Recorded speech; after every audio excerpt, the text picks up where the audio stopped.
I'm going to call to order the regular meeting of the Fort Ord Reuse Authority Board of Directors. Today's Friday, October 11th. And let's see, first order of business is the Pledge of Allegiance. Director Hoffa, would you lead us in the pledge?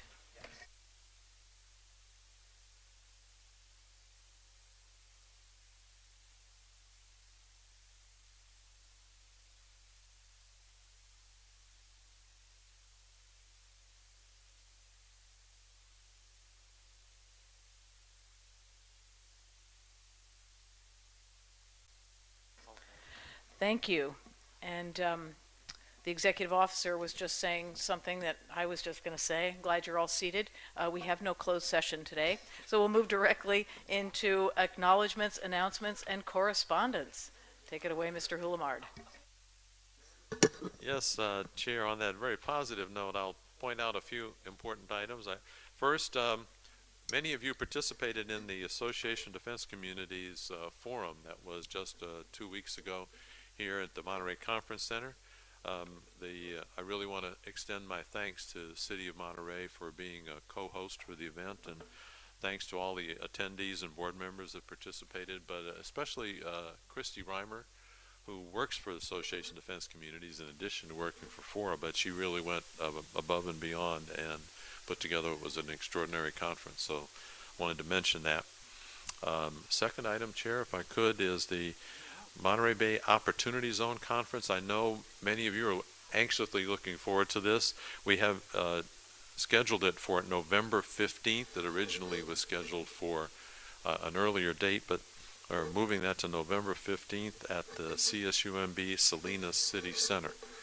Third, I want to make a further note. Most of you in the room were at the Pure Water ribbon cutting that was last Friday.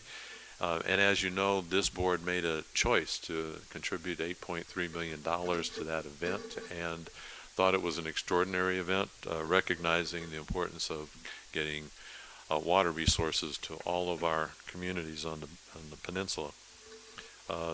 Fourth, California State University Monterey Bay had a special ribbon cutting today, and I think also there's some events this weekend. I think President Ochoa has a couple of things to mention.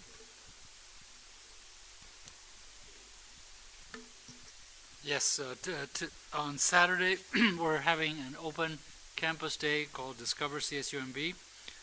It's going to run from 10 a.m. in the morning till 10 p.m. at night. So you can find more details about it at our website, csumb.edu. So everyone's welcome to come and learn all about our campus, our new facilities, our programs, etc.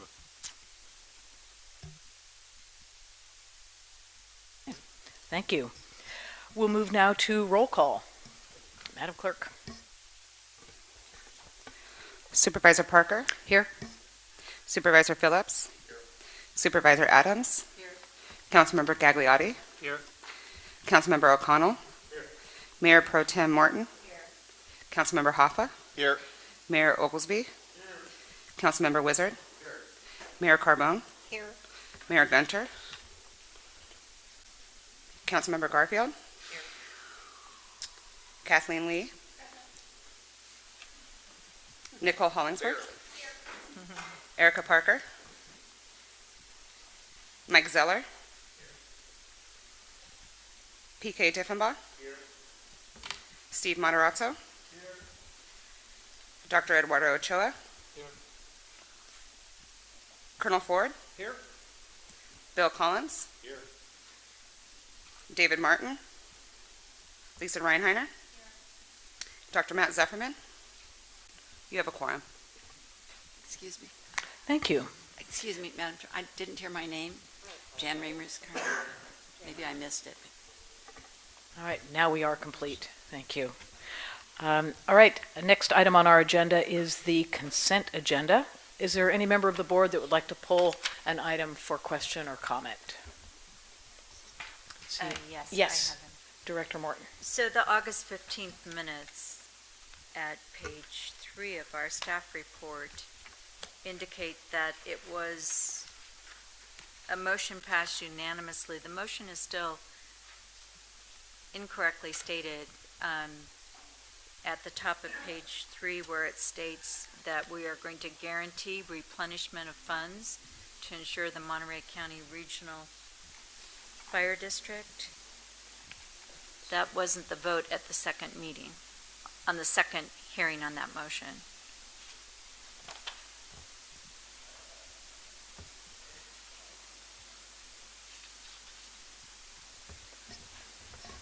I believe the objection is the word guaranteed. And replenishment. The motion was to gave authority to the executive director to address that issue for resolution. That was it. And we had a discussion that could be $0 to 100%, anything in between. But this is indicating that it's guaranteed replenishment, and I know I did not vote to support that, and I'm hearing heads nod, not hearing them, seeing them. Okay, so it sounds like that's something that maybe staff can go back and review the meeting. and As a point of make order, sure. could you clarify which, I'm looking on page 3, I don't see anything about guaranteeing. At the top, the first 3 lines, second line. Okay, It's page 3 of the minutes. I see. Thank Page you. 4 of the packet. Sorry. That's all right. I know. Yeah, it's fine. So I think, yes, Madam Clerk. So when we went back and listened to the audio from the meeting, the very first meeting, the first vote on August 15th, that was, I believe, the friendly amendment added by Supervisor Adams to strengthen the language to guarantee replenishment of funds. And so I think it got brought back at the last meeting on September 13th when I wasn't here for the second vote of the August 15th didn't include the friendly amendment. So that was included in this. And we went back and listened to the words. There was a lot of words thrown around, I'm trying to think of other words that were used. We went back and listened to it very clearly, but that was the friendly amendment that was made by Supervisor Adams to strengthen the language to guarantee replenishment of funds on the August 8th meeting, and this was the second vote. It was modified in two regards. One was that it wasn't for that it got limited to building removal rather than a word that had been used at the prior motion, which was rehabilitation or some less defined word, and it was modified as to this portion about the fire district. So I know those two modifications were discussed significantly on that August 15th. I did mean to go back and watch the video. I did not, but I know that this was not a motion that passed unanimously with these terms. I'll go back and review it again, and I will bring this one, at least the August 15 minutes, back to the next meeting for approval. Okay, thank you. You're welcome. Thank you. Point of order, then what are we doing? Are we We're- just, well, through the chair, are we asking staff again, what is their thoughts on what they heard at the meeting? Or we're trying to change the motion? No, we're trying to have the minutes reflect what happened, and staff had already reviewed the tape of the meeting and thought they had it accurately. And there's a question as to whether that is in fact what the language of the motion was, so the staff is going to check again. Just The to make sure. language of the motion was one thing. I know it wasn't unanimous, but I thought we clarified the language. That's what I want. I think the rest of us need to understand. I understand that it was not unanimous. But I understand it was not unanimous. That's one thing. That's what I'm just saying. We had to decide unanimous or not. And then I know it was someone put on the record that they wanted to guarantee, make whole the district. Because I wasn't necessarily on board with that. But I do remember that's what we voted on. That occurred on the routine meeting, the regularly noticed meeting of August 9th. The second meeting of August 15th is the one that I'm trying to address, where that clarification. And I do note that Director Adams was here on the 9th. I was not here on the 9th, but I was here on the second one, and there was a significant discussion both from the legal standpoint, that we had legal counsel presentations answering questions, and the two clarifications. Building removal was the sole purpose of all bond proceeds, defined. Many people commented on that. And secondly, to instruct the executive director to address the fire department issue to resolve it. But the scope of that was not guaranteed, replenished. There was no indication of that. And that motion passed unanimously. Great. So we're going to, because our memories are faulty, that's why we're going to have staff go back and look at the tape again just to make sure, with being informed by this discussion and these questions raised. So. Well, we'd be happy to do that, Chair. I did review this with the clerk word for word. I actually agree completely. My memory had the similar wording to what Councilwoman, Gail Morton has said. And we played it back word for word for word, and we'll do it again, and maybe you and I can listen to it together, because I think clerk did a really good job of actually using the words, but I think we'll do it again. We should. Thank you. Yes, Director Garfield. Thank you, Chair. So if we didn't agree to it, but it keeps showing up as the stated agreement, is at some point, do we need to revisit this to make sure we understand what we agreed to? It's got to come back anyway. Thank you. Thank you. Any member of the public wishing to pull an item for a question or comment? All right, thank you. Then I will entertain a motion to approve the consent agenda items 6B through G. Thank you. Motion by Director Carbone. Is there a second? Second. Second by Director Adams. Any further discussion? All those in favor, please say aye. Aye. Any opposed? Thank you. That motion passes unanimously.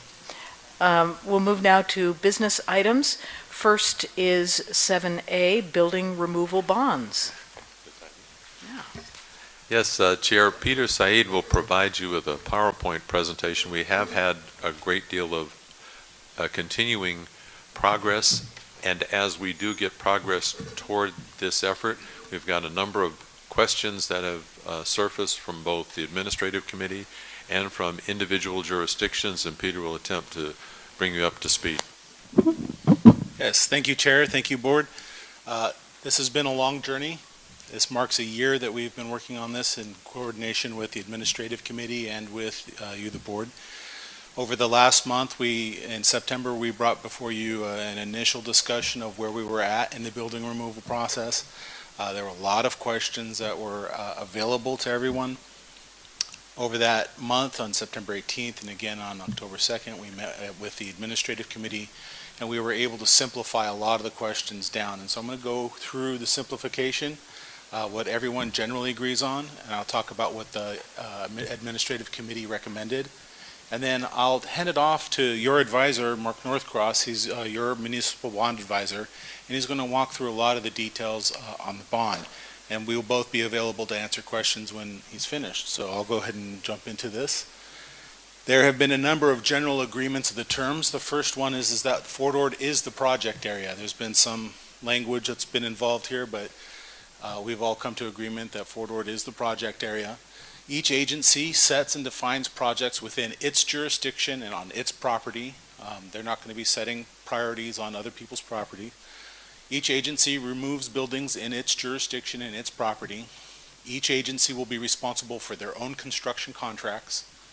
Each agency will be responsible for their own insurance and risk mitigations. And each agency bond account will be independent and siloed from the other. Siloed usually is a bit of a negative word, but in this context, this is a good thing. So the Administrative Committee provided a recommendation, and we'll talk about this in a little detail because there's a nice chart on the board. And the first is that the percentage allocation of funds was recommended. Now, the board asked us to look at what happens if you allocate according to revenues generated, and that's this column here. Marina generates 38% of the revenues, 39%. Seaside generates about 30% of the revenues. Monterey County generates about 29%. Delray Oaks generates less than 1% of the revenues. And so if we were to allocate based on the amount of revenues, tax revenue generated, this would be the allocation. The Administrative Committee had a discussion about this. There was some concern about trying to figure out who's going to make agreements with some of these public entities down here and how that was going to get transferred around. And it was decided to just best put out a percentage based on the amount of building removal that was available, where Marina gets 50%, Seaside 32%, County 4.5%, and down the line. Do note that the majority of the building removal is in Marina, 63%, 32% in Seaside, and 4.5% in Monterey County.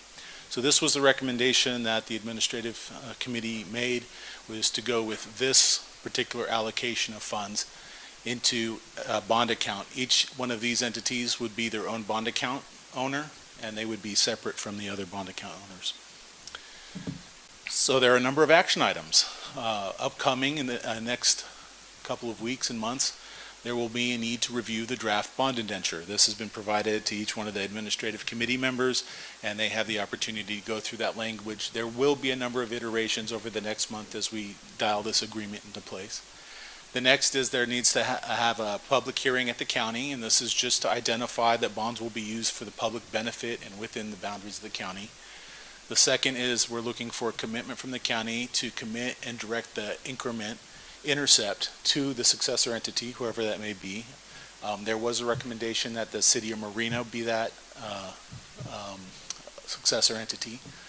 Jurisdictional acceptance of the successor entity responsibilities, meaning there needs, over the next course of the month, there needs to be an official acceptance of that responsibility from the jurisdiction. Marina is in tone that it would be interested, and so we will continue to move forward in that regard.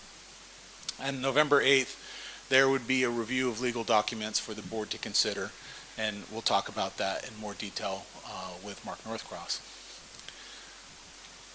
Monterey County Regional Fire District, there's been some agreement there. There's a general high-level agreement between Marina, Seaside, and Monterey County to pay the share of MCRFD's lost revenue due to the bond post-2020, and that it would be a pro rata share based on the direct benefit of the bond proceeds. So I'm going to skip back to it here. This would be the share that would be taken care of. So this would be the apportioned share that would happen. And that's the high-level agreement that is being discussed. To get into the further details of the agreement, we'll continue forward with the Administrative Committee in that regard. So then, I'm going to hand this to Mark Northcross, your municipal advisor, and he's going to answer questions on how much is available, what an escrow term bond is. There's 3 series of bonds. He'll discuss that. Talk about some of the technicalities that have to be dealt with, the responsibilities of the various entities and bond accounts, and then the next steps. Mark?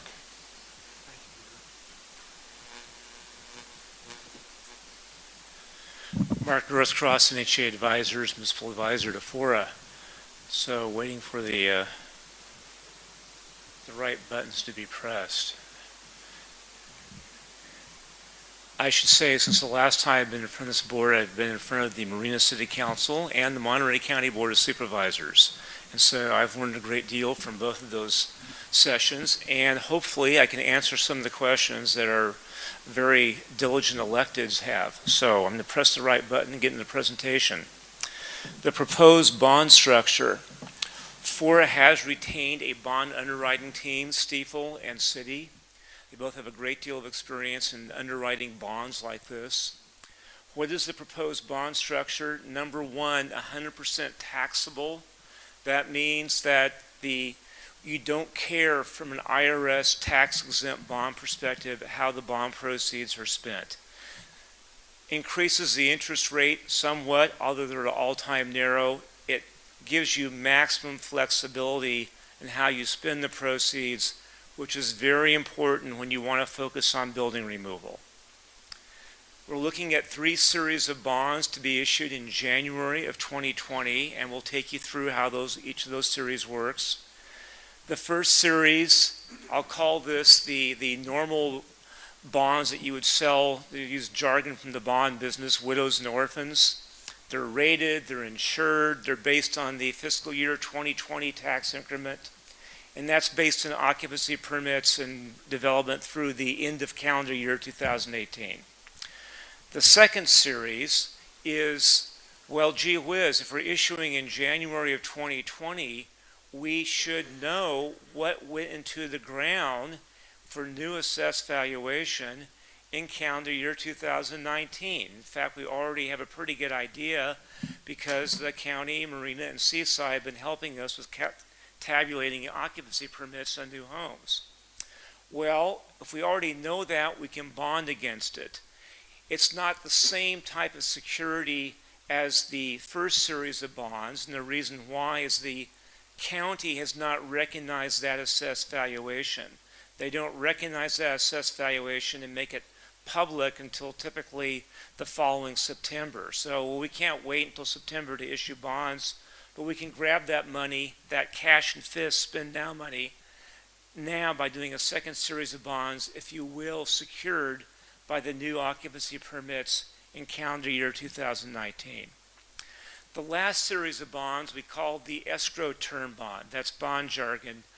What that really means is a bond that you only get to spend if the assessed valuation grows by a certain amount in the next 3 fiscal years, not FY21. We already grabbed that through our second series of bonds. It'd be what the assessed valuation does in fiscal years 22, 23, and 24, and I'll go into a little bit more depth on that. Okay, now I go back to my right button. And please interrupt with questions. This is technical and complex. Do not hesitate to interrupt. If I think I answer it on a future slide, I'll ask you to hold the question. If I haven't, let's deal with it now. So, how much money is really on the table? Based on current market conditions, and you heard me say at the last meeting, we're in a fairy tale market. It's a market I've never seen in my career. It's the lowest rates really in about 100 years. So, I don't know how long this will last. Maybe it's the new normal, maybe it isn't. So, Series 1, 36 million and change. Series 2, occupancy permits that we know right now, about 4 million. Series 3, a calculated risk on future assessed valuation growth. So I pulled that number out of the air, to be honest.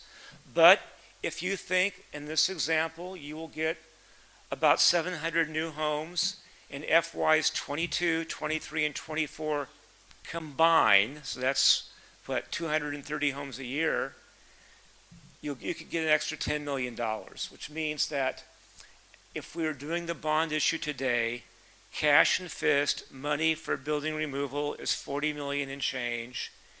If you believe whether it's 700 homes or whatever many homes you'll get, or even 0, if you believe it's 700 homes, $50 million potentially for building removal, okay? We pause there. Questions? Questions from board members? Yes, Mr. Wizard, and then Dr. Diffenbaugh. Thank you, Madam Chair. And just to clarify, are the 681 cumulative new homes, do they need to be spread out over any period of time, or is it just when? It's whenever they come. So if all of them, of course this is a hypothetical, if all of them got built on the last day of fiscal year 2024, we could still realize that extra 10 million. Bingo. Thank you. Bingo. Yeah. It's drawn down as the assessed valuation is realized by the county. Okay, county assessor controls the rate at which you draw that money, in effect. Not because they control it by how much assessed valuation they show for FORA. That's how they control it. So, next question. Thank you. What's the percentage estimated increase for assessed valuation in 22, 23, 24? There are people in this room who have a much better idea what a good guess for that is than I do. So I'm not even going to answer the question. As I said, I pulled that number out of the air, partly because rumor has it we're doing about 300 new homes a year combined in FORA.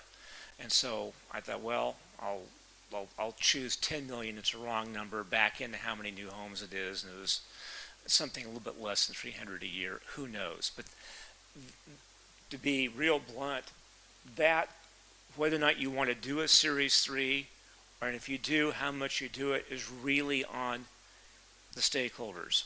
It's on Marina, Seaside, and the county, what you think you can do or not do, and it fully lands on this board to make that decision based on advice from people a lot smarter than I am about growth potential in the area. Yes, Dr. sir. Hoffa? If the target of 681 is not met, but something less than that is there a pro rata share of the 10 million? Oh, sure. So if the target of, let's say, 681 homes by the end of 2022 is not met, but something less than that is that 10 million delta prorated, or is it lost completely to the area? And then two, if it is lost, like if it's you either get it or you don't get it, do the bondholders still receive the delta in the property assessment? Great question. I love questions that help you remember something I forgot to say, so thank you again on that one. What happens if the proceeds are not drawn down by the deadline that the board sets? Then the remaining proceeds are used to call those the remaining bonds. And so, okay, so that's essentially what happens. You lose the money. And I think I'm going to go to the next slide. Yeah, because this slide answers your question. There is a cost to doing an escrow term bond. And the cost is that you need to pay interest-only payments on it for the time which it's outstanding. And the way it works, again, with my pulled out of the air numbers, to have a chance at 10 million drawn down over 3 years, it would be about $1 million in pre-funded interest for that. Where does that money come from? We talked about your $40.6 million cash and fist at closing. What you would do, again, a calculated risk, you would take 1 million out of that 40.6, reducing it by $1 million, put that as pre-funded interest on your $10 million escrow term bond, and if it all comes true and you get, in my example, 681 new homes, you get the 10 million, meaning you net gain 9 million. You cost you $1 million on the interest, but you picked up 10 million, so you're ahead by 9 million. And for the record, back when we had redevelopment prior to 2011, this particular technique was very commonly used by redevelopment agencies all over the state. They'd be looking out and saying, wow, we just put out a building permit for $50 million of new development in our town. Let's do an escrow term bond and try to capture some of that bonding capacity and increment now. So, but that's the calculated risk inherent in this approach. More questions on this particular subject? Director Hoffa? 2 questions. One, could the bond issuing agency decide not to include the escrow term as part of the bond and just do the first 2? And then second question, could we scale back sort of the goal with an, I guess, presumption that the outcome, the 10 million, would presumably be less? Absolutely. Answer to both questions, sir, is yes. The recommendation from your municipal advisors is to do Series 1 and Series 2. Series 2 is based on occupancy permits now. Series 3 is an option to put on the table for this team, this community to consider. And whether it's like I pulled 10 million out of the air, you could do 1 million. Or someone could say, oh my God, after the Opportunity Zone Conference and next month, could say, we're going to get $200 million in Silicon Valley firms moving here, so we're going to do a $20 million escrow term bond. It's your call, and it's not for me to really weigh in on. Great questions. Any other questions at this point? All right, carry on. Okay, legal technicalities. As I mentioned in our last meeting I was at, the FORA authorizing statute creates a very unique entity called FORA, and there has been a lot of legislation since that authorizing statute that has come along and does one thing or another, including dissolving redevelopment. The dissolution of redevelopment was aimed at redevelopment agencies, not at unique creatures like FORA, but it does create a couple of ambiguities.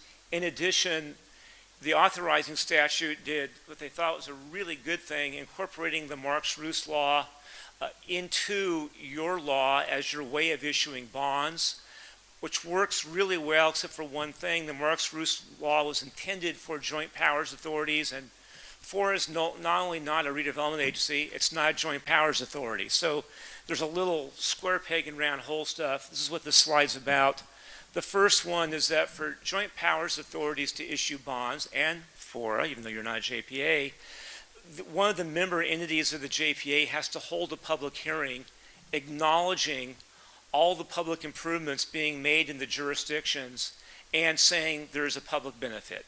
So your finance team has decided that the County of Monterey is the best candidate for doing that particular action. So enough said there. Then the second technicality we mentioned at the last board meeting is that there are now post-dissolution 2 protocols, if you will, under which tax increment can be legally paid to a public agency. There is what we call the statutory pass-through, and then there's the ROPS, Recognized Obligation Payment Schedule. The county and apparently DOF as well believe, and we and our legal team believes as well, that you are a statutory pass-through.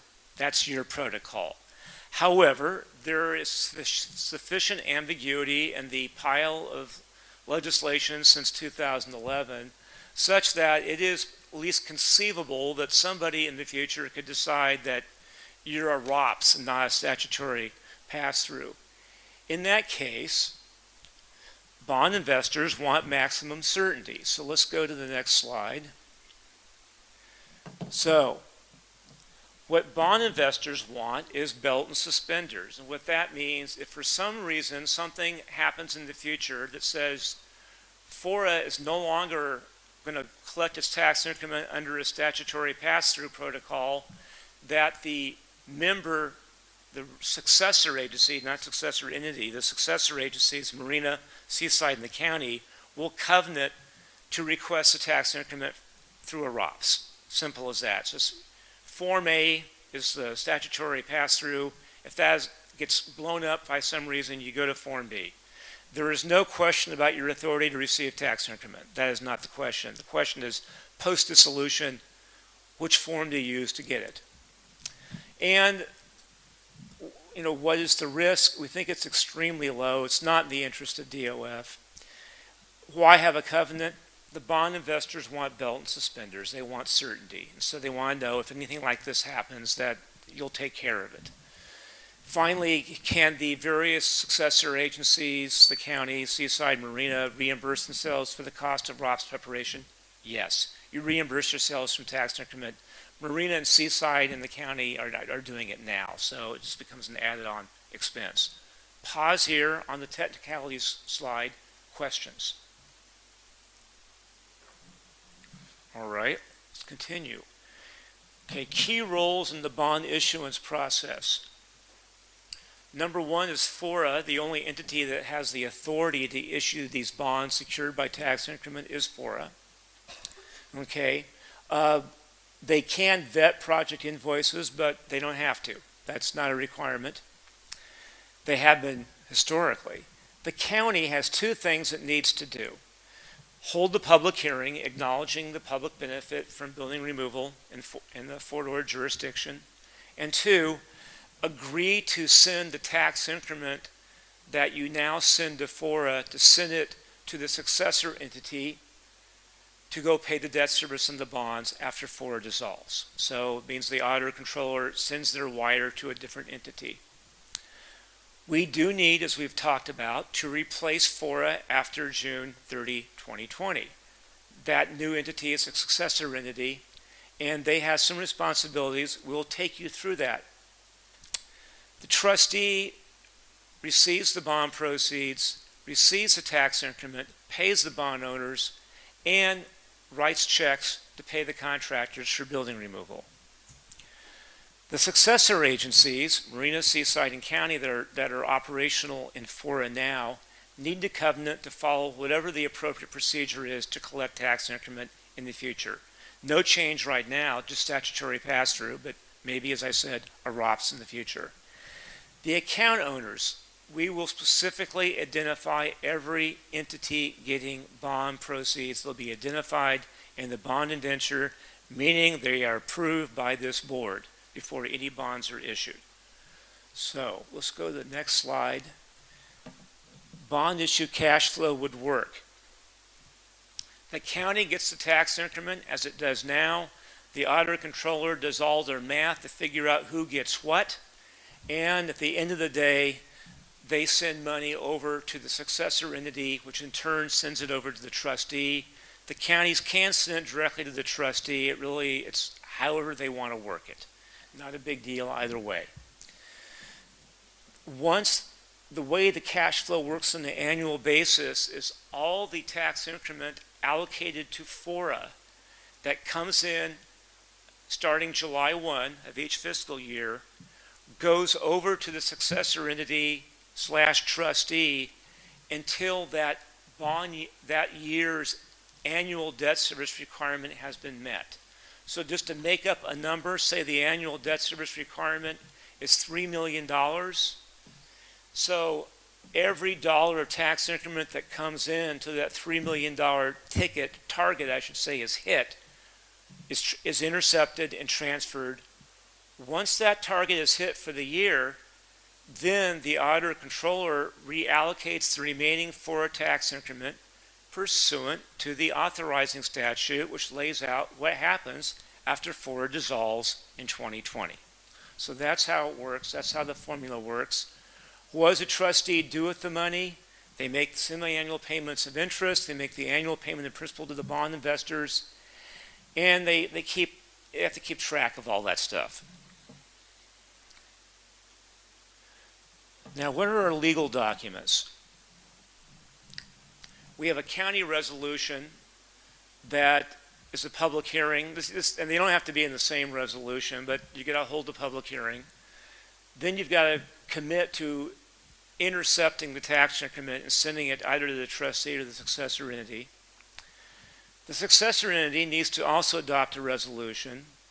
They accept responsibility for the FORA bond administration, and they also, if they're getting the tax increment intercept from the county, they also have to commit to sending it over to the trustee. As we've mentioned here, County, Marina, and the Seaside need to covenant that in the unlikely event that the statutory pass-through protocol is blown up for some reason, they will use the ROPS protocol. Then FORA has an authorizing resolution, an indenture of trust, and an official statement, and we've got slides in each of those. The authorizing resolution for FORA. It authorizes the pledge of the FORA tax increment. That's all it's pledged to the bonds, is the authorizing statute 35% to FORA share of the tax increment. It authorizes a bond proceed allocation amongst the stakeholders or the account owners. It sets not to exceed amounts for the bond issue size, interest rate, underwriter's discount, bond issue purpose, and identifies a successor entity as well. The Indenture of Trust is really the heart of the bond issue. It's the key legal document. It provides detail on the bond issue cash flow, how money flows once they receive it, all the way through to bond investors. It locks in the bond proceeds allocation by account owner. So the half dozen public entities that Peter showed in his slide a few minutes ago receiving bond proceeds, the Indenture of Trust locks that in. That's our proposal now. It outlines specific instructions on how to release bond proceeds to pay invoices from stakeholders or account owners.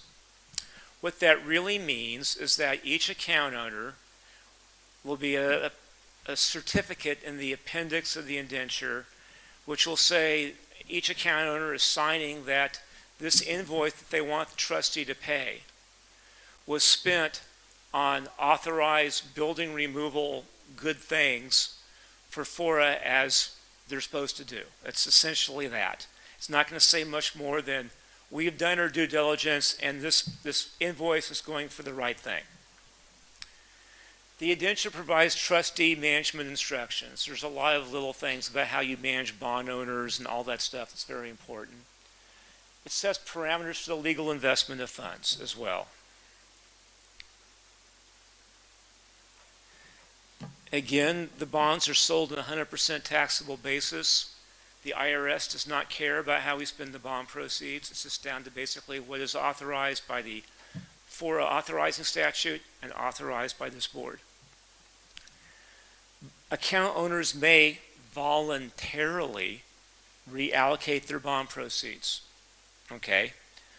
Again, it's 100% taxable, so all we care if you voluntarily, unilaterally want to reallocate your bond proceeds, it's going to a purpose consistent with the original authorizing statute as far as purposes, that things that FORA can do. Account owners have no veto power over other account owners. So in our example, TAMC cannot veto something that MCWD is doing. As Peter said, you're siloed. Every account owner is a silo. It's a standalone silo.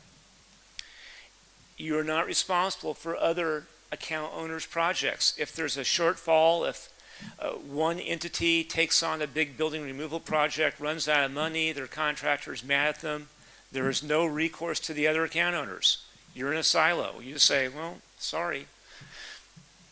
Pause here. Questions? Director Hoffa? So does bullet point number 2 mean that an account owner could decide not to spend some of the bond proceeds on building removal, but some other kind of development purpose? And if they did, what would sort of be the repercussions, I guess? Another great question. We can, at the direction of this board, provide that all bond proceeds for all account owners must be spent on building removal. Okay? So if they want to voluntarily reallocate, you say, well, guess what? We saved $2 million on this building removal project, and you're $2 million short. We're just going to reallocate it to your building removal project, unilaterally, solely in our own discretion. So that's how that would work. Just to clarify, it isn't about spending it on non-building removal, but if one account owner didn't need all of the proceeds, they could voluntarily transfer it to another account owner for appropriate building removal. Absolutely. And again, sir, that's coming at the direction of this board. It's not coming from your technician saying that's how it has to be. It's coming from this team here. Director Phillips and then Director Cagliati. Well, what if one of the entities said, well, we were going to do building removal on this, but we think the building's got enough structure. We looked at some yesterday, matter of fact, got enough structure here that we want to rehab that, and we want to change it from building removal to rehabbing that building. That's a decision, sir, of this board. Your technicians will say, if that's how you want to write the rules in the bond indenture, please go ahead and do it that way. We can do that. All right, but as it is now, it would be building removal only in it, and you couldn't modify that for rehabbing some of those buildings. Judge Phillips, that has been discussed, and the solution that was come to was that you can spend the money for building removal purposes such as abatement on the building. If you want to continue to use the building and you abate, say, the roof of the building, you take the roof off, you can replace in kind. So if you come in and say, all right, well, we took the roof off, but we're going to go ahead and just put another roof on of similar character, that's allowed.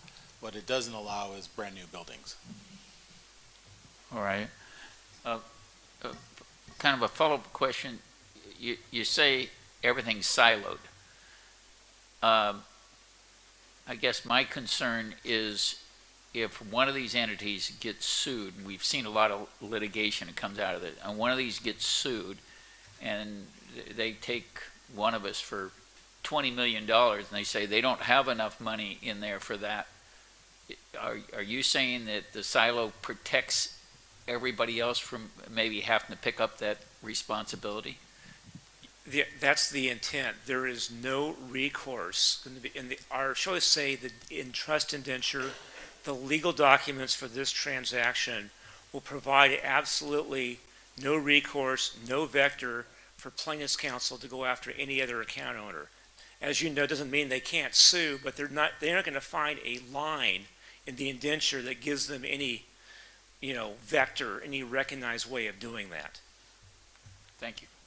Director Gagliotti, and then Director Garfield.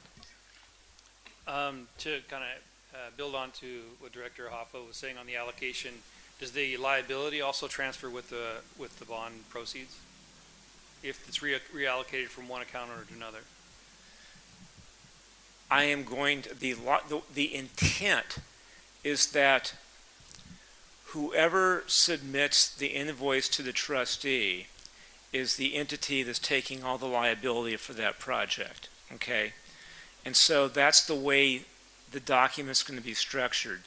Doesn't mean that, again, some plaintiff's lawyer can file a lawsuit, but again, the intent is there will not be plaintiff's counsel will not find a line in the indenture that gives them any hope that they could, because you transferred money over to somebody else, that they can sue you.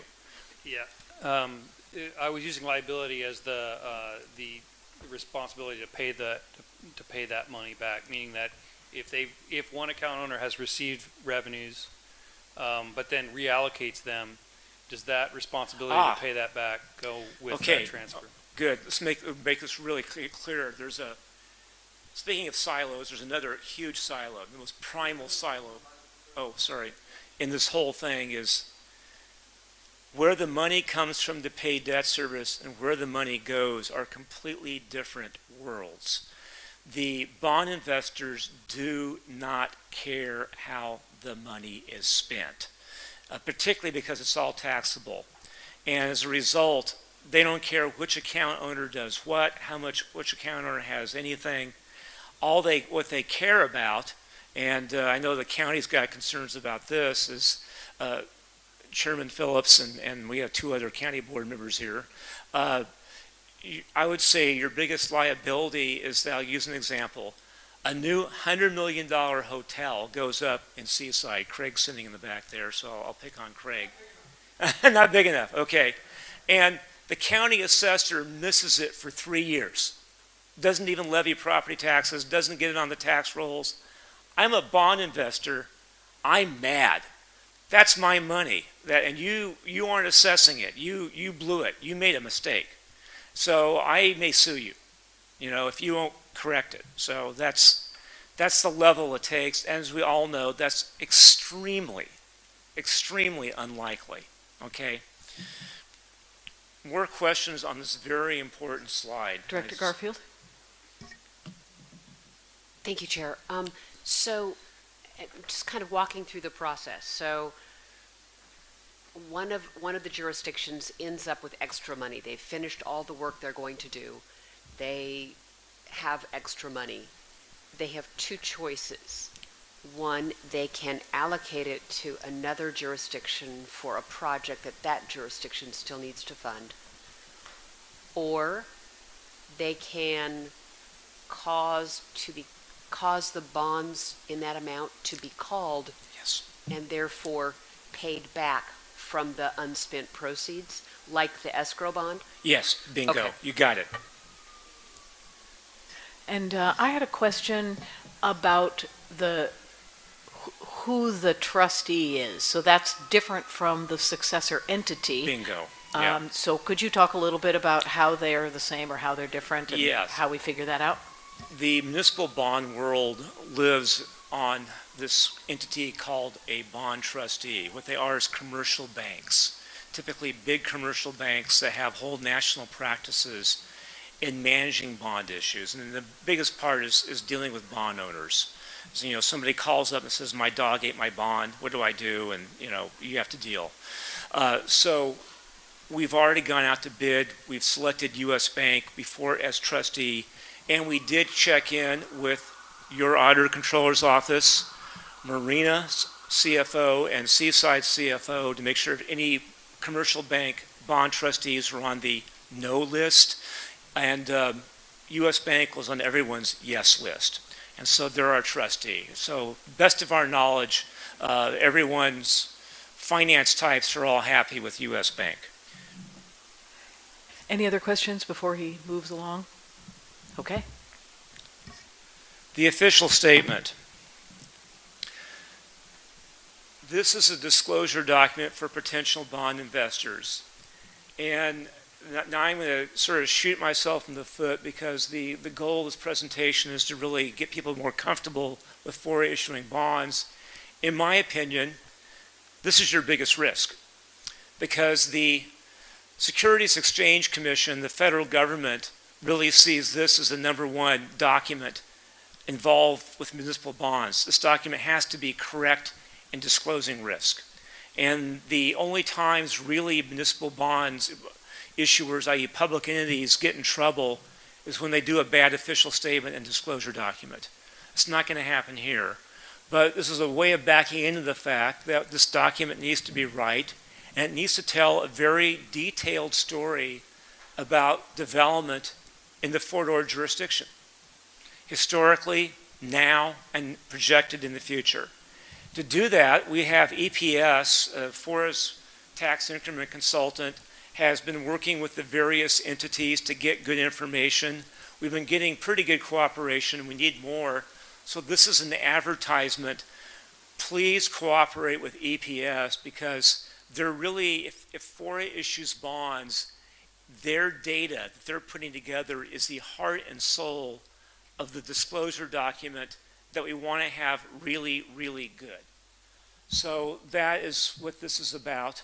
And it's being prepared by a highly qualified disclosure counsel, Stradling Yaka. They will give to FORA an unqualified opinion regarding the adequacy of disclosure under federal law. Okay, that's really important. It's called a 10b-5 opinion, more bond jargon. But all I can say for now is that help them do their job. When EPS calls and they ask for information, please provide it to them. So thank you. Questions? Okay. How the cash flow for building removal would actually work. Okay, you're an account owner. You got your locked in pile of cash. You have a contractor who's doing building removal. That contractor sends you an invoice. I want to be paid. You take that invoice internally with your own staff, you vet the invoice. Hey, was that building removed? You know, was everything done right? Okay, it was. Guess what? I vetted it. I'm going to sign the certificate in the back of the trust indenture, staple it to the invoice, and I'm sending it off to U.S. Bank with a direction. U.S. Bank, please pay this, or if you want to pay me, then I'll pay the contractor. You can do it either way. That's how it works. No other account owners. The successor entity, notice, is not involved in this process. It's you as the account owner, your contractor, and the trustee. Those are the three players in this game of paying invoices. Questions? Okay, now, successor entity responsibilities. The successor entity, whoever it is, the #1 job is to administer the contract with the trustee. This trustee is not hired for the full term of the bonds. It's typically an annual contract. And if they don't perform, you got to step in and intervene and deal. It means you have to go out to RFP for trustee, replace them, or slap them on the paw. The successor entity, again, does not have responsibility for the vetting payment of invoices. That is the role of the account owner. The successor entity does not have the authority to reallocate bond proceeds from one account owner to another. That is solely with the account owner, and really with this board. You make that decision. What is the worst case impact on a successor entity? I can speak from experience. And I did mention this to the Marina City Council and Lane sitting in the back as well. It's in the unlikely event of a bond default. Thank you for bringing water. a bond default is a time eater. If it's Marina, it means Lane's time goes into a black hole. He's on conference calls with attorneys on a weekly basis for a year. That's basically that's the negative on being the successor entity and the unlikely event it happens. The real responsibilities, I mentioned the SEC in the last slide. I got another one. There's this thing called continuing disclosure. Every year, the successor entity is required to send an update on growth in the FORA jurisdiction, basically assess valuation, to what we call EMMA. I will not go into what it stands for, but it's basically an SEC-mandated website where bond investors can get updates on the credit quality of the bonds they buy. And here the basic credit quality is assessed valuation, which means that every year the successor entity has got to make sure that update on AV is got in their hands, suitably cleaned up into a nice looking table, and then sent off, posted on a website that the SEC monitors, okay? Very important. It's really very ministerial, but if you blow it, you know, you get an angry phone call from somebody at the SEC that you really don't want. The other issue is the state of California also has reporting requirements on bond issues, annual, and you got to do the same thing. And they also, if you fail to do it, will give you a very angry phone call. So questions on successor entity responsibilities. Yes, Director Morton. So just Let's go back, yeah. that slide and the slide previous. So Okay. the successor entities responsible, it says, does not have responsible for vetting the payments of the invoices. But somehow they're working with the trustee to make sure invoices get paid? No, you're basically, well, I think here's what it would come down to. Let's use a real world example.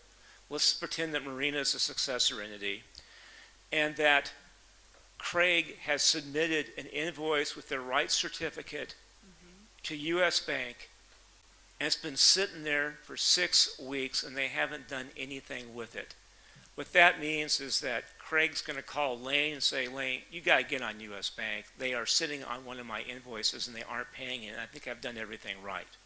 Okay, so your previous slide, just slide 14, then previously when this was discussed in admin or in front of our city council, it was the project manager, Craig, was giving the okay to the successor entity to say, go ahead and direct the trustee to pay.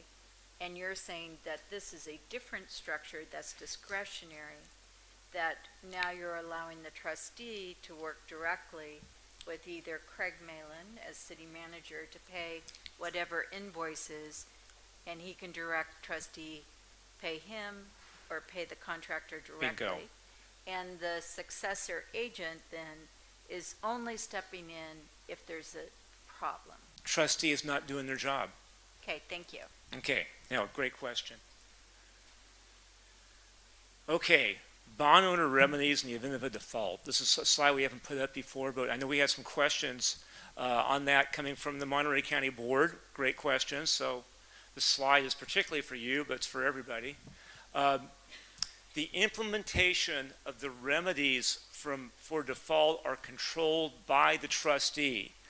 In the indenture, there's a specific provision that says, dear bond owner, when you buy these bonds, you're giving up your right to sue individually over a bond default, except where you can claim that the trustee has failed to perform and is not implementing remedies, okay?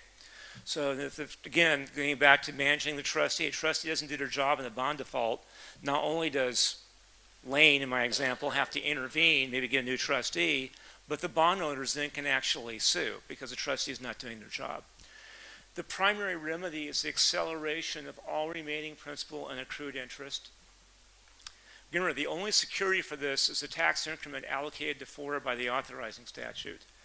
So to get back to my terrible example, picking on the county where the county assessor ignored the $100 million hotel in Seaside for 3 years, in that case, the trustee could seek a writ of mandamus against the county saying, you guys got to do your job and assess the hotel and collect some property taxes. Otherwise, the trustee and the bond owners have no remedies against the account owners or the successor entity in the event of a default. No remedies of any kind. And again, the account owners and the successor entity have no financial responsibility to the bond owners. None. There's nothing in that indenture that says you have to do anything for them. So again, this is an important slide because I know some people get concerned, can they go after our general fund? If the bonds don't get paid, are they going to go after other revenue sources? What are they going to do? Not going to happen. Doesn't mean you won't get sued for that, but I can't guarantee that. But there absolutely is no pledge or any vector in any other revenues other than the statutorily authorized 35%. Questions? Yes, Dr. Ochoa. In other words, the bondholders get a return because they're assuming the risk of the revenue not materializing. Bingo. Which brings me back to my editorial on helping EPS. That's the only money the bond owners get is from the assessed valuation. We need to really tell that story carefully and accurately for exactly the reason you're citing. Thank you.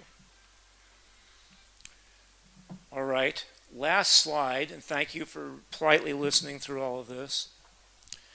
Broadly defined schedule. We really hope to get the account owner allocation and the successor entity pieces resolved in the month of October. We will look to November for formal board action approving the legal documents. We hope to start a credit review process with Standard & Poor's, meaning, again, help EPS. Finally, January 2020, bonds sold and closed. That's the schedule. So, presentation is done. Been a while. Hopefully it's been helpful. Questions?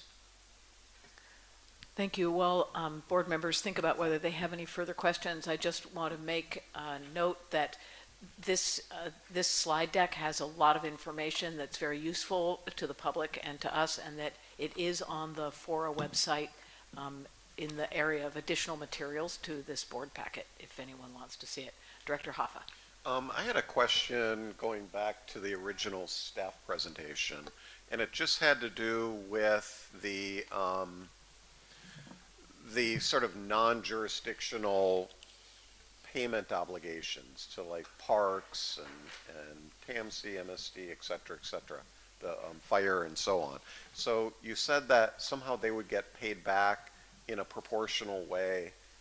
I just didn't understand that. Could you explain again who is responsible and how, in what way that certainly. So to clarify how the non-jurisdictions get paid, and then maybe their relationship with the county fire department. Right. So the way the non-jurisdictions get paid is simply just a percentage of the bond proceeds. What will happen is after all the legal documents are completed, when the bond sale is complete, each bond account would be loaded with a certain percentage, and that was the percentage that that was in green that the administrative committee had recommended. Then I showed down on the bottom that 63% of the building removal was in Marina, and 32% was in Seaside, and 4.5% was in county. What would happen is there would be a pro rata share based on the proceeds received. So if Marina receives 63% of the proceeds within their jurisdiction, Marina would pay 63% of whatever loss the fire district has due to the bond issue. And so then, how would the payment work? Would they, the money is with the trustee, right? Would the trustee, would those non-jurisdictions basically put in an invoice to the trustee, and the trustee would pay them based on a pro rata share of each of the land use jurisdictions? I think those are good questions. The administration committee has yet to fully define that. It is something there's a general agreement saying yes, the three entities will work together to take care of this, but the details of it have not been fully vetted at this time. But it's good to know that we have, that the administration committee has come to a general agreement, and we'll be working out those details as we move forward. Director Garfield? Thank you. My recollection is, and maybe you can walk me back, I lost a piece of this information, that I believe that there were 3 different alternatives for how to allocate funds, the third being the actual estimated cost of the projects within the jurisdictions. What happened to that alternative? That the administration committee selected an alternative that was a combination. That was the one in green, where they said, okay, we recognize that a certain percentage was generated. That a certain percentage should be doled out according to the revenue generated, but we also recognize that there's these other entities. And because of that, they selected a percentage share based on the entities and the amount of construction that they may have based on estimated cost. And were all of the involved entities okay with this solution?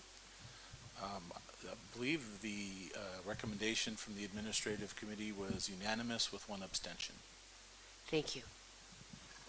Any other questions Yes. at this point? Yes, Director Morton. I'm not sure it was unanimous at admin committee.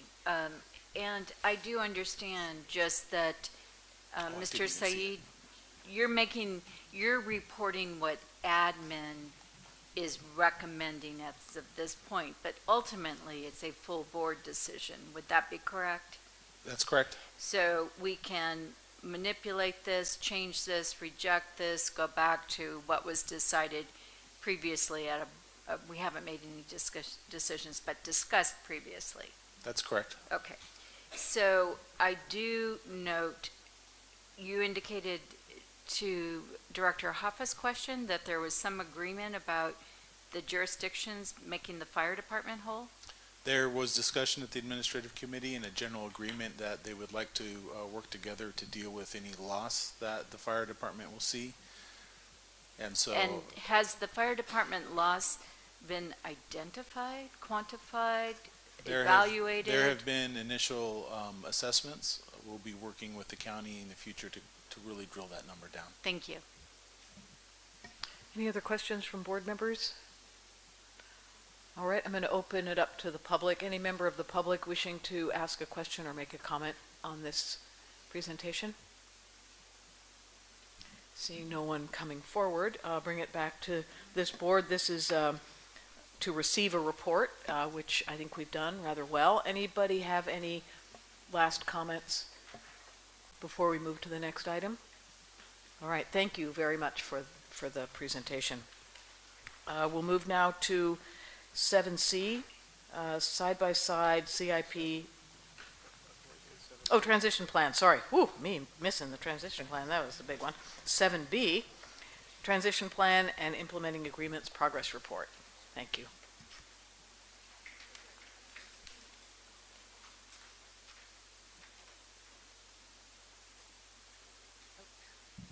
I was waiting for Josh.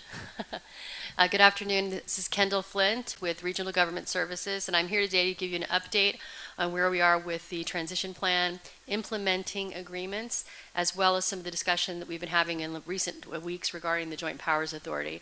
As you know, I'm back up there. As you know, we are still on track looking for the different milestones that lead us up towards the 2020 sunset date for FORA. So what we've been doing over the last month or so is basically refining the implementing agreements, as well as taking a look at what we're calling challenges, obstacles, or concerns that the agencies have expressed with regard to funding the HCP and the establishment of a cooperative to move forward with that. So as you know, for transportation, each of the individual agencies has already agreed to take on their own local road projects. TAMC will be moving forward with the regional projects. We actually met with them this week. They're planning to bring information towards their board to talk about when they would start taking in those fees, which is likely effective July 1st, 2020. Water augmentation is with MCWD, And at this point, their folks have an agreement in place that should be distributed to all of their customers within the next week or so. Keith is on vacation this week, but again, we met with him also, and he assured us that that was forthcoming. One of the things we're going to be doing with our agreement is making sure it matches with theirs in terms of preserving those acre feet that were established by FORA's relationship with the U.S. Army. And then, of course, the ESCA part of it, Stan has been working very diligently on that, moving that effort forward, and we'll be actually talking more about that a little bit later. So for the implementing agreements, the agreement in your package has been updated. And in fact, it has a number of new things that are in it. So I just want you to let you know that we've now met with every single jurisdiction with the exception of the county that asked for a little more time, so we will be talking with them next week. But we also have met with FORA's legal counsel and reviewed various elements of that. We believe, based on the changes or alterations that were requested, that we will have a document that will be amenable to the parties. We will look forward to getting their comments about that. The goal is to present that draft as a final draft to the admin committee later this month, and then provide it to the board for discussion in the November meeting. The goal here, of course, is to get the implementing agreements in place, ideally in December or January, and then, of course, making sure we have enough time for all the various agencies' legal teams to go over it. City of Monterey actually suggested, which we agreed with, that it's likely that we'll be convening a meeting with FORA legal staff and the agency's legal staff so that they can sort of hash it out amongst themselves and get to the bottom of things a little quicker than perhaps we can do in a larger session. But we will have ample time to connect with, of course, the city managers, county administrator, and others who have concerns. So again, we're hoping that these will be completed and locked up December and January. And that brings us really to the HCP cooperative agreement. As you know, when FORA sunsets, one of the things that we're trying to put in place is a cooperative that would be responsible for the implementation of the Habitat Conservation Plan. So we've gone through and had meetings with all of the folks up here with the exception of the Parks District, and got some really interesting feedback, and likewise have met with staff, and the legal team to determine how these things can be implemented into the joint powers agreements. The most recent agreement that many folks saw was from several years ago, and it was, I think, predicated on FORA still being around for a couple more years. So basically we are going back through and reestablishing that the cooperative is really a group of the permittees. It does not include FORA in it, and it basically has very specific parameters to that. So we've reviewed all of that information where people had concerns. I think it'll come as no surprise to anyone in the room that the number one concern was basically the cost of implementing the HCP and whether or not there was ample funding set aside in the current endowment to make that happen. Now, one thing that EPS has been working on, and we met with them last week with the other members of our teams, was really taking a look at a more realistic projection of how that development might occur. And at one point it was conceived at 1,500 units. It's now looking at 300 units, and sort of what that would do in terms of the long-term rollout of the existing endowment. EPS will be making a presentation on that to the admin committee next week, and we expect to be looking at that, as well as alternative ways of delivering the service itself. Some number of jurisdictions expressed concerns about the overall cost of implementation. I want to make it very clear that the HCP, if it is implemented, if that's what the group decides to go with, you are required to implement everything that's in it. So you can't sort of cherry pick, maybe I don't care about that little bunny or that little animal of whatever it is. You have to do the whole thing, but the question is how you can basically deliver the service in the most effective manner, which may be a combination of actual staff, consultants, or some combination thereof. We are looking at 6 different models that we plan on bringing forward to the admin committee so they can look at it, and then later to the permittees so that you can see some examples of how other agencies have done it and been successful at it in the last several years. So we're anticipating to have a second legal review with FORA staff next week following the admin meeting, and then again presenting that to the admin committee on the 30th. As far as those documents go, they will be presented to the board in terms of an informational item, but as I'm sure you're aware, the board will not actually approve that particular document. That will go to each of the permittees for individual adoption by their local agencies, whether that's the city or the county. The goal here is to have a permittee meeting in November. And at that time, we'll have an opportunity to sort of vet some of these concerns and sort of work out some of these last details. The biggest thing on that really is making sure that everything is completed in that time frame, because we want to have, if it's going to move forward, we want to have the cooperative in place not later than April 1st of 2020. And in order to make that deadline, we need to be moving forward rather quickly, because the UC and other agencies have a longer lead time even than some of our cities and counties do. So it's important that we have it together quickly, so we are going to ask staff to respond as quickly and as efficiently as possible so we can get it done. We believe that part of the reason of having these intensive meetings the last several weeks was, again, to identify some of those issues. So the goal here is to have the execution of the agreements happening in January and February, and at that point, the permittees, through that cooperative, would start their own meetings and establishing what they want to do in terms of their overall budget, how they're going to staff it, and how implementation would take place. Again, important to note on this, at this point, there are 12 agencies that are involved in that. I think I showed you all these up here. They're at this point, because of the number of land that they have, Seaside, Marina, and the County of Monterey each have 2 votes on this. Everyone else has 1, and the Bureau of Land Management has is an ex officio member without voting. Again, these will be back out for you and your staff likely towards the end of next week following our meeting with legal team. Issues for the review of the cooperative really, as I mentioned, is leaning on EPS to take a look at the overall cost analysis about what it's really going to take to make this happen. And that's based on updating the new information as far as what the building projections are going to look like.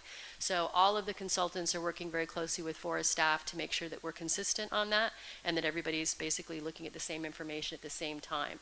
So we will have to have a discussion with the permittees regarding the operating and, of course, the staffing of the overall plan itself. With regard to the implementing agreements for water, I think I mentioned previously that MCWD anticipates those coming out sooner rather than later. We do believe that those agreements reflect the latest and greatest information that was provided by the jurisdictions, and my understanding from speaking with Keith is he believes that they have addressed all concerns up to this point. So if there's something that is missing, I'm sure he'll be looking forward to your comments when he returns. So finalizing, again, they should be having these out the week of the 14th, and then we're hoping that the final agreements are completed by fall of 2019, which will then keep us back on track. So at this point, we're really in a race for 2 things. One, getting the implementing agreements completed, and of course getting the HCP and the other pieces of that set. Now, one of the things that's come up in this, and you'll hear us talk about this, I'm sure, later, will be a discussion of the future dissolution of FORA assets. So there's so much money that FORA currently has in the bank at this point, and most of that money has been committed, whether to the endowment or to capital improvements or whatever that might be. But we're going to be working closely with staff to present to the board what money is still on the table for the board to determine how you would like to disperse those funds prior to June 30th.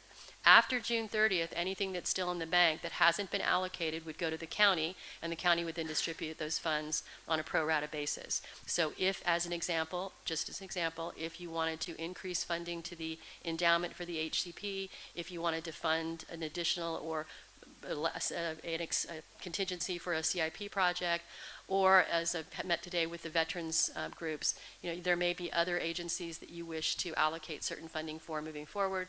That would be discussion at a later date for the board to consider. And that's really our update for today, but of course I'm available for any questions that anyone might have. Thank you, Kendall. And just trying out the microphone here for the first time, I just thought I'd add a few things. Sound okay? All right, thank you. It's nice to have Kendall and Steve back. They have kept the momentum going, and I know they've been jumping out and meeting with everyone's staff this week. So in addition to all the work that they've been doing, our staff has been working hard with our HCP consultants, the Aarons we call them, and others to coordinate to make sure that we're on track with a schedule for completion, and we'll be bringing that to the admin this week. We've also been coordinating with our colleagues at LAFCO and adding that all into the mix. So as we're coming into the fall to meet some really tight timelines, we're working hard to make this transition as smooth as possible. So with that, I would hand it back. Thank you. Thank you. Yes, Director O'Connell.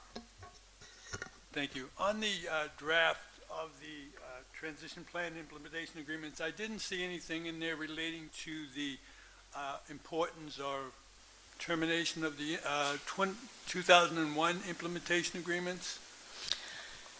Are they still going to be in effect, or is... I'm going to defer to legal counsel on that, because our understanding with the implementing agreements is it was a separate standalone agreement that was separate from the implementation agreements that were executed in 2001.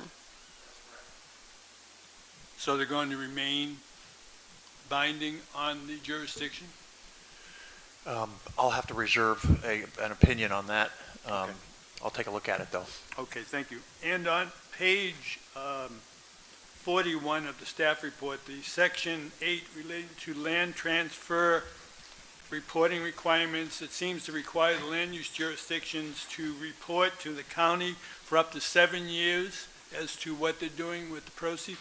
That only applies to for 7 years for the newer transfers. There's only, I think, a half a dozen or less left that would be affected by that, but that is one of the statutes that's included in our agreement with the Army. So what it would mean is if you get a new piece of property within the next year, let's say, for the next 7 years, you would report back through the county to the Army about what you've done with that property. So it's a relatively short reporting thing, but it is something that's a requirement of the land use transfers. So there's no option. Just seems to be a burden that telling Seaside and Marina, et cetera, you know, we have to tell you what we're doing with our money, but it's part of the agreement with the Army turning over the land, so it's a carryover from the previous agreements from the base reuse plan. Thank you very much. Thank you, Chair. Any other questions from board members at this point? All right, any member of the public wishing to ask a question or make a comment on the transition plan update? Hi, Tom Mancini. I'm on the Veteran Cemetery Advisory Committee. I want to know what impact this could have on page 2 of 2, 37. I see, yes, you have the cemetery mentioned in the transition document status chart. Will that have any an impact on the phase 2 that we've just got some money for? No. Okay. Basically, there's an outstanding agreement. There were 13 of them, and as we've gone through with legal counsel, we've determined that there's only one that's going to require a new agreement. Good afternoon, Chair Parker, board members. I'm Jonathan Brinkman, Senior Analyst with LAFCO. LAFCO remains engaged in the FORA transition dissolution planning process.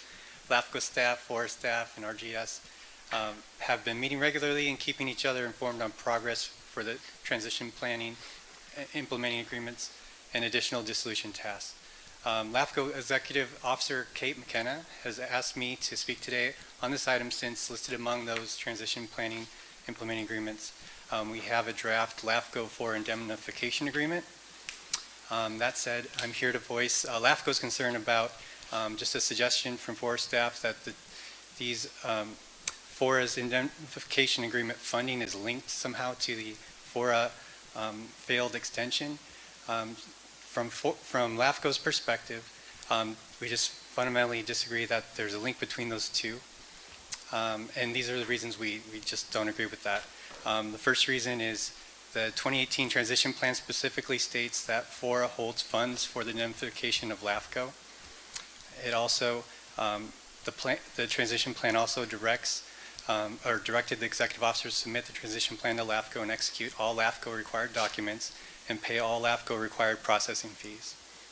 Another reason is that LAFCO and FORA have exchanged this draft indemnification agreement for over a year, and during this past year, it was never linked to the extension of FORA, the funding for this agreement. Another point is that LAFCO oversight of dissolution and ensuring the fulfillment of FORA's contracts is significant, and it's an unfunded state mandate on LAFCO. It remains LAFCO's expectation that we will receive these funds from FORA to cover exposure and risks should the need arise to defend challenges to the FORA dissolution and ensure fulfillment of the contracts. Also, LAFCO's consideration of the transition plan package, which includes the transition plan and the signed transition planning implementing agreements, it's conditioned upon signing this indemnification agreement.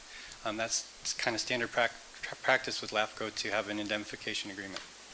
And then finally, in the FORA budget, there's $750,000. There's a line item for the indemnification agreement with LAFCO. In conclusion, LAFCO urges FORA to finalize the LAFCO indemnification agreement within the next few weeks and transfer the first phase of these indemnification funds to LAFCO. Thank you. Thank you. Any other member of the public? Yes, please. Christy Reimer, Reimer Associates. I'm a consultant to FORA. Just a point of clarification, your statement about the reporting, was that with respect to the ESCA, or is that just general reporting? Are we talking about that to? The Army requirement? Yeah, it's different. It's economic. Got it's an economic transfer. Okay, thank you. Any other public comment or question on this item? All right, bring it back to the board. Director Oglesby. Yeah, I'll be quick. Just as the chair of the VAC, I want to support the concerns of the veterans that going forward, as FORA falls away, we still need that committee to be supported and service with some type of admin help. We think we're going to ask FORA to ask the county to provide some type of staff support for it, but we know the county would like to have some type of staff funds and resources to support that. So I would ask, we're going to have a letter coming forward, but I want the board to have a heads up about, is there money in the FORA budget for that initial 1 to 2 year type of funding to get them over the hump until the county can take over full funding of some type of support for the VAC committee. I don't know how much funds it would take, but I just wanted to give you guys a heads up of what's coming. The ask. We'll watch for that. Yes, Mr. Moderato. It was just stated by LAFCO that they're concerned about a potential lawsuit regarding the dissolution of FORA, and that's part of the reason for the indemnification. So my basic legal question is, hasn't the statute of limitations run on that? That was a 2014 piece of legislation that required LAFCO to expire in 2020. FORA.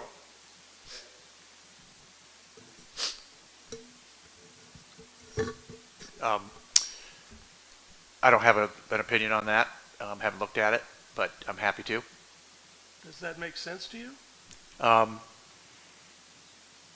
I've got a lot of issues with LAFCO, and they're going to be addressed as we go forward. There's the list that Mr. Brinkman just gave us is long, and no, that wasn't my question. Well, I'm just telling you that there's a lot of uncertainty in the legislation. To sue for dissolution, shouldn't that lawsuit have been filed in 2014 or 2015 when the original legislation said FORA was going to expire in 2020? I don't know the answer to that question. Any other comments? Yes, Kendall has a question. Kendall has if I may, in speaking with LAFCO, what they're talking about, Steve, is not just the suit for dissolution, but LAFCO is charged with overseeing the handoff, right? All the implementing agreements, all these other things. While they are not party to them, they are overlooking them. And the concern is, if FORA is not there, would LAFCO have any liability? At least that's as I understood it from LAFCO staff. So it's less about the dissolution and more about I'm going to say a county that does not shy away from lawsuits, if there's a possibility that LAFCO could find themselves on the hook for overseeing this process. Okay, maybe that was the clarification. Yeah. Thank you. Any other comments or questions? Yes, Director Adams. I'm sure this is just a typographical oversight, but on page, I think that is page 38, up at the top, the implementing agreement is among the following. TAMC isn't listed there, yet they are under the signatories. And there may be an additional update to that with the new version coming out. So I would say not to pay too much attention to the piece in the package because it's already changed dramatically. And just to let you know what the question was, some of the folks have expressed desire, if they're going to be tied into the HCP or the JPA, some of the jurisdictions, specifically UCMB and others, have said they would like to be on the implementing agreement as well because it kind of goes same. And TAMC, ironically, would prefer not to be on the implementing agreement. So we are still working those out, but I anticipate the next version you see will be consistent. Thank you very much. All right, good. Any other board member comments or questions? Great. Thank you very much for this update and all the work that you're doing to keep us moving along. Now we'll move to business item 7C. This is CIP, transition plan, comparisons, contrast, linkages. Josh, you want to set this up? So Peter Said will be presenting this, which was requested as a way to understand the potential impact of the transportation study on the CIP and other issues. So he'll go ahead, Peter. Thank you very much, Chair, Board. I'm back again. So yeah, as to what Josh said, what we're really looking at is, we talked about in the previous presentation the path to implementation, but in that path there are some integrated components that need to be pulled apart, and this is really an information item to help better understand that. This board approved a temporary CIP back in June, July, and with the condition that we would revisit the CIP once the transportation study is complete. The transportation study has been completed. It's been presented at the admin committee a couple times. This is not a presentation on the transportation study, but to help understand that what the decision on the transportation study is made, once a decision is made, how it will impact the CIP, the implementing agreements, and the CFD. So that's really what we're focusing in on today, is the integration between the CIP, the implementing agreements, and the CFD. All right. So we'll start with a real broad overview. This all starts with the land and the deeds that come with the land. In transferring the land, the Army had made it possible to be able to have access to that land, but in order to use it, a number of things were put in place.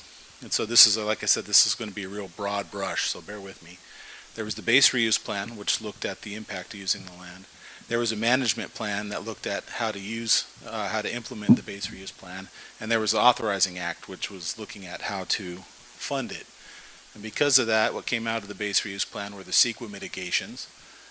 What came out of the management plan was a public facilities implementation plan. And what came out of the authorizing act was a community facilities district used to implement. The CEQA mitigations fed into the implementation plan, and the community's facility district also fed in the implementation plan, figuring out how much we needed and whatnot. The CEQA mitigations gave us the metrics, how big things were supposed to be, what was needed. It's a real generic look, but it said, hey, there needs to be a roadway transportation network that accomplishes these XY sorts of things.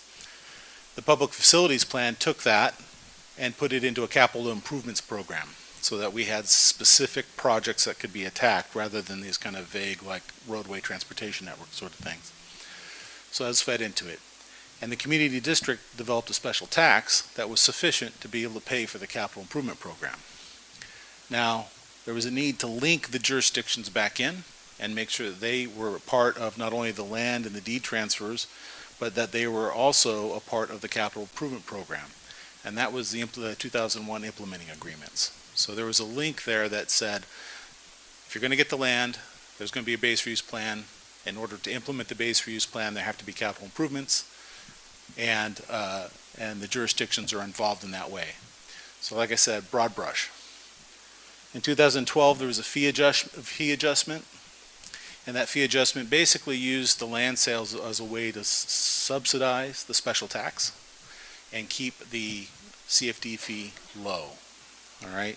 So if many of you may have remembered, some of you may not, we started with a $40,000 CFD fee back in 2012. It got dropped down to $25,000. This was because of an equation that was put in place in an amendment to the 2001 implementing agreements, and that equation set the CFD down at around $25,000. That's, again, broad brush. So this portion of it is really what we're looking at. The CEQA mitigations determine what projects are needed. The CIP identified the projects on an annual basis, so every time we bring back the CIP, we say, is this project list sufficient? The CIP project costs determine how much special tax is needed to break even. So by the time FORA is finished and it's completed all its mitigations, we should have collected just enough money to be able to do all of that, and there should be no money left over.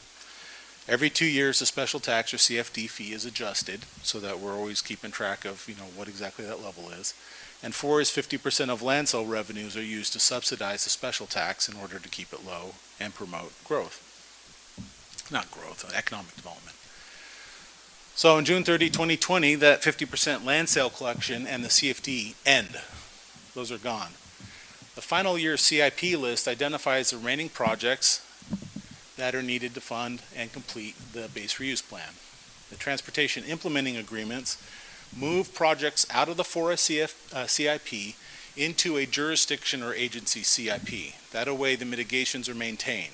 It's just instead of being on one agency CIP, it gets split out among multiple agencies CIPs. FORA 50% land sales no longer subsidize the CFD and the CIP projects, and the jurisdictions allocate 100% of the land sale revenues as they see fit. So instead of giving FORA 50% of the land sale revenue, they maintain it, they hold on to it. As the CIP projects are removed or moved, the FORA CFD amount gets recalculated. Unassigned base-wide obligations have to be assigned to a successor in the TPIAs, and a funding source has to be identified for the remaining base-wide obligations. The final year CFD fee calculation determines the CFD replacement amount. So right now we have these mitigations in our CIP. There's water augmentation, habitat conservation, FORA roads, marina roads, regional roads, land sale revenue. Each one of them have projects, and each one of those projects have a cost to it, right? So I have cost in positive, and I've got this land sale revenue in negative. You take the positive and negatives, you put them together, you get the CFD fee, okay? The TPIAs transfer these mitigations to the responsibility of the successor. So we know that's going to happen, but the land sale revenue doesn't come across. Each successor holds on to their land sale revenue. Each one of those successors moves those projects over into their ownership, and they have costs associated with it. This list of projects is the final year CIP, and that's what the administration committee will be working on in the next coming months, is to identify what this final year list is. Once the final year list is made up, each agency comes up with a way to fund those projects. So MCWD will be taking on capacity fees, and we'll be taking that out of the FORA CFD fee. So we'll reduce the CFD fee, the capacity fees will increase, and that's how we are able to transfer this responsibility to MCWD. TAMC, we reduce the CFD fees for the regional roads. They take on the zone fee impact fees. Okay. The CFD replacement, CFD replacement, oh, I lost it here. This CFD replacement number that we come up with has to cover these base-wide obligations that aren't easily transferred out. It has to, how do we pay for the HCP? How do we take care of some of these roads that are remaining? Now, there's the opportunity to take some of these projects off the CIP list, and that's what the transportation study is about. Can we take projects off the CIP list? If we do, what are the impacts? Do we want to take on those impacts, or do we want to pay money to another solution to get rid of that impact? By taking those roadways out, you adjust the CFD replacement. It'll go up or down. This is the final year CFD. This final year CFD will set the replacement amount that's necessary. And that will help each jurisdiction know exactly what that amount needs to be that they have to replace in whatever manner they choose to do. But that final year CFD will feed back into the TPIAs, because we're going to have to say there has to be a CFD replacement, and you're going to want to know, well, how much does that CFD replacement need to be?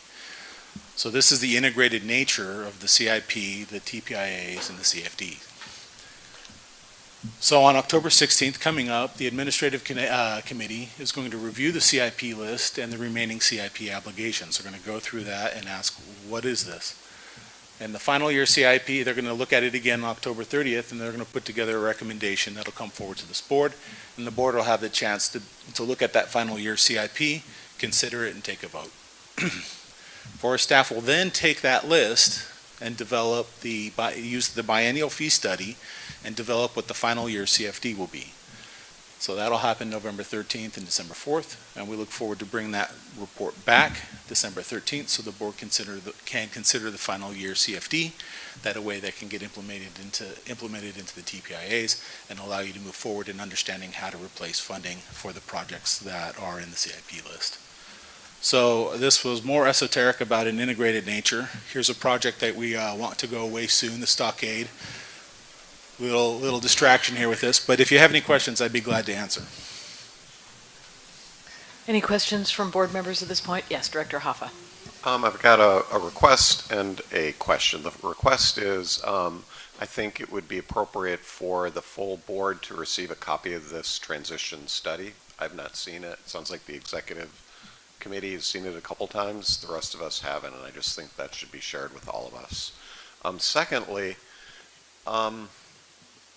during the transition planning process, as we looked at the possibility of no continuation of FORA, the possibility of termination of FORA, and we heard from TAMC, one of the things that was discussed was Nexus as a way of funding the regional mitigations required for different projects.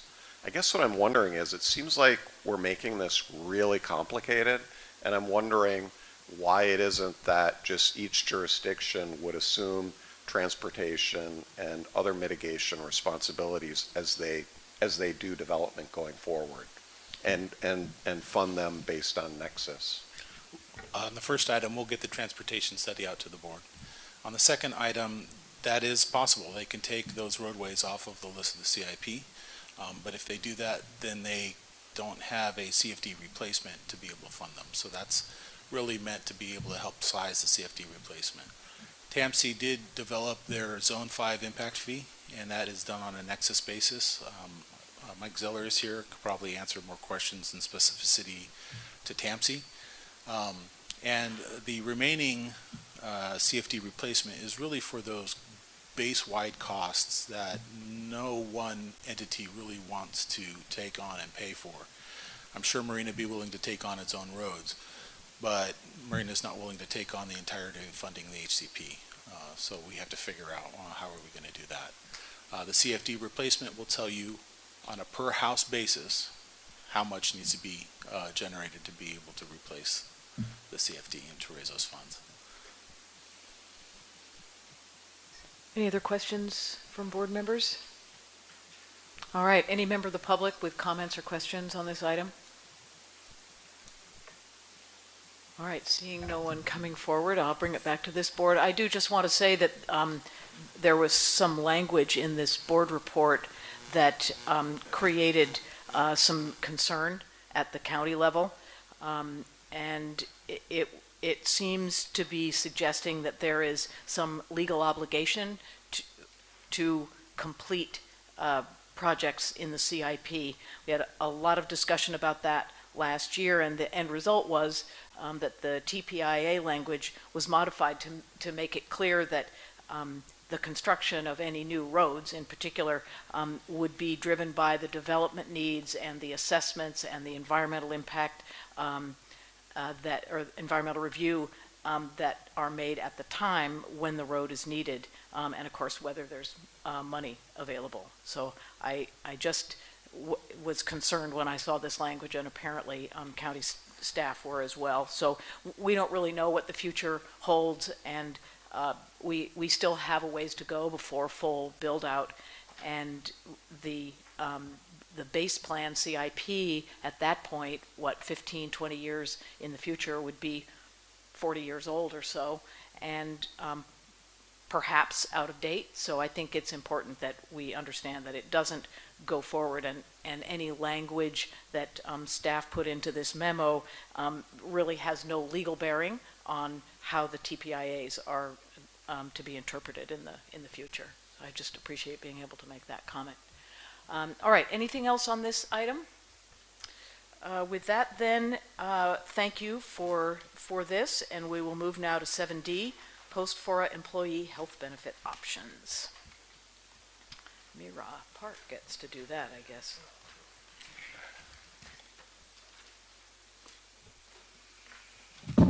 Yes, Chair, there are a couple of items here for the board to gnaw on a little bit. The first one is an authorization that would allow for the execution of liability release terms for retiring staff. That includes recent retirees. Both Authority Council and our controller both recommend that the FORA board formally give this authority. The Authority Council feels it's important to have these release forms.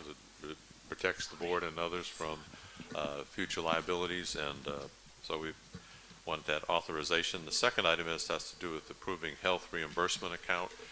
Mira Park, who is with RGS, has gone through and done quite a bit of analysis, and this is coming forward to you because what was approved for the retention benefits for staff wound up being impossible to implement, and so Mira's got a couple of options to correct that. So good afternoon, excuse me, perfect, members of the board. Let's see. So I was here back in June to give you some options on separation and retention package. I'm here again to give you some more options on administering the post-employment health benefit options. So back in June, the board approved funds to continue medical coverage for employees once they're terminated for up to 12 months or until the employee secures health care coverage elsewhere. So typically when an employee is laid off, state and federal law allows individuals to continue on health coverage through their group plan. Well, with the termination of the CalPERS retirement plan, and also the existing CalPERS health plan will be terminated. So this means that the group coverage will be terminated and employees will not be able to stay on that group coverage past that termination date. However, employees will be eligible for individual policies in the healthcare marketplace, but these plans vary highly in premium costs, deductibles, and annual out-of-pocket. So in general, these individual plans have higher deductibles and higher maximum out-of-pocket expenses. So to make it easier to administer post-employment health continuation and also give employees flexibility in meeting their health care needs, we are recommending this option here. So option 1 is a health reimbursement account.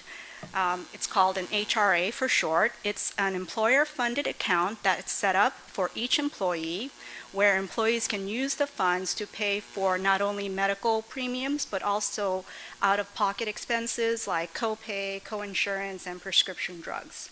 An HRA gives employees a flexibility to choose the medical plan that fits their needs. So for example, one person may barely use their medical plan because they rarely see a doctor throughout the year. So that person may decide to choose a health plan that costs less in terms of monthly premiums, but may have a higher deductible. Another person may have higher health care needs and may want something with a lower deductible, but the trade-off is that the monthly premiums will be much higher. So with an HRA plan, the funds can be used to not only pay for the premiums, but any out-of-pocket health care expenses, which can vary by plan and by how much that plan is used by the individual or family. So an advantage of an HRA is that if it's fully funded for 12 months, which is the maximum duration that the board approved, there will be no administration required by the successor agency. So all reimbursements are done through the third-party HRA administrator.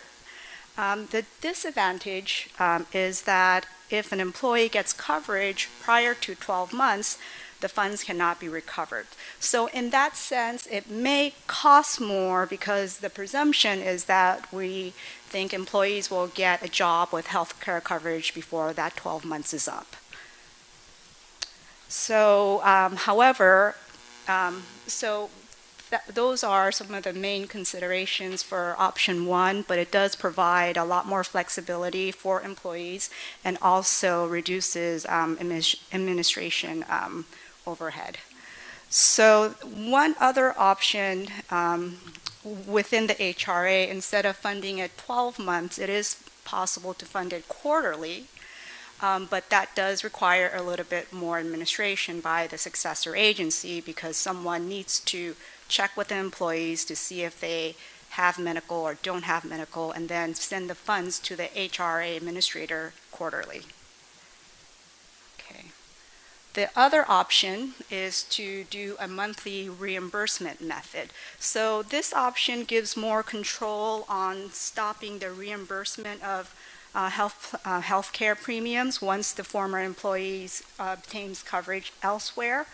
So in this scenario, like the first scenario, the employees would choose an individual plan from the healthcare market, but the employee would be allowed to choose a plan that has a 10% higher premium than the current plan, and that current group plan. And that 10% cushion is to compensate for the higher premium costs for individual policies that they will have to pay.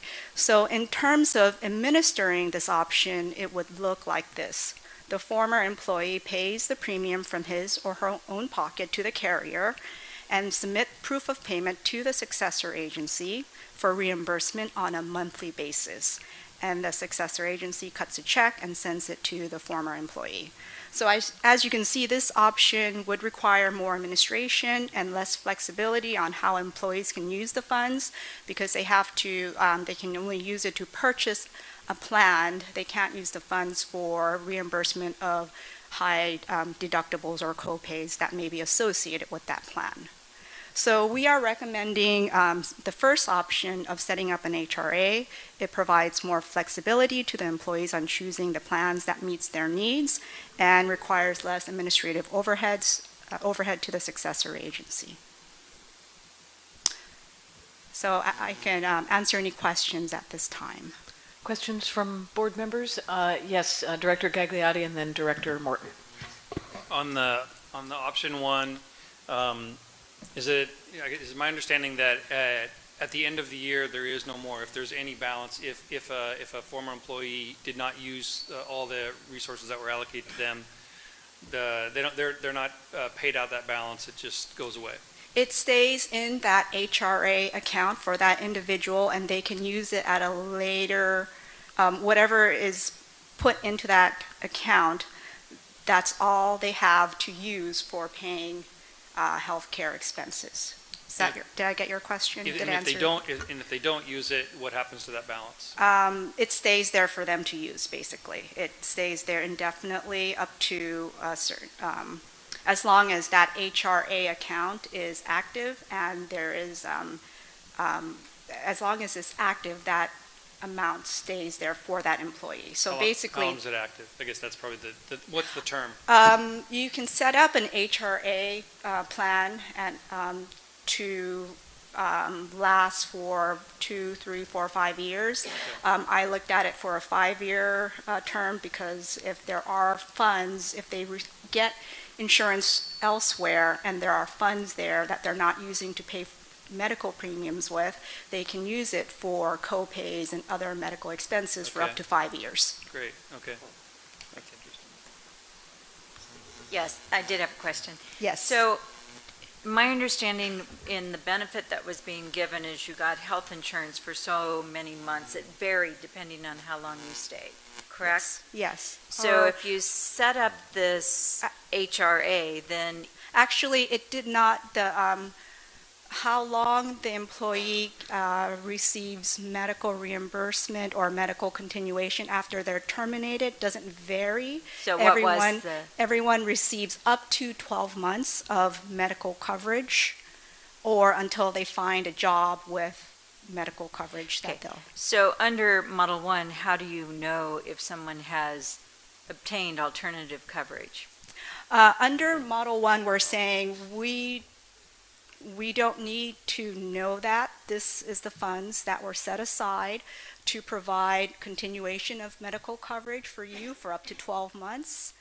This is our estimate. You use it to spend it on the medical plan or out of pocket as you see fit. So to Director Gagliotti's question is, if someone has insurance, or excuse me, is using the HRA plan at the end of 12 months, that there's still $5,000 in this individual's account, why would that money not revert back to LAFCO or to whoever's the successor, the county, to be applied to other obligations of FORA, or distributed appropriately per the implementation, the transition plan, the transition implementing agreements, whatever it's going to be?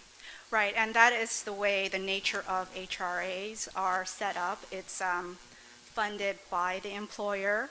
So it can be funded 12 months in advance. And the reason, the advantage of that is there's no administrative overhead. But the disadvantage is the funds that are in there, you can't recover it. It stays with that employee. So that is what would happen. It would stay with the employee or the former employee to use as they see So for their if in medical fact expenses. the intent is to give an employee, I'm going to use hypothetical numbers because I have no idea what your numbers are, but let's say it's $15,000 over a 12-month period. And if they don't exhaust it for premium, deductible prescriptions, then the money would, at the end, just stay in that account and they would be able to use it ad nauseum 2022, 2023, whenever until it was exhausted. It'll roll over, and we can set the terms of how many years it can roll over when you set up the HRA plan. So 5 years is sort of typical, 3 to 5 So years. if in fact it's ultimately going to go to the employee, why not just make the gift of $15,000 on the date you terminate, and there's your 15 grand, go pay for health insurance, your responsibility, and then we have no administrative cost if ultimately it's going in the employee's pocket. That is a good point. We did think about that. There are some tax advantages to setting up an HRA. So because it is a medical reimbursement, it's not taxed, the funds that are in there. So that's The one of distinction big considerations. is HRAs are pre-tax dollars. Yes. Thank you. Director Adams? So I'm just kind of curious, like what sort of liabilities are imagined? And how does this protect the organization?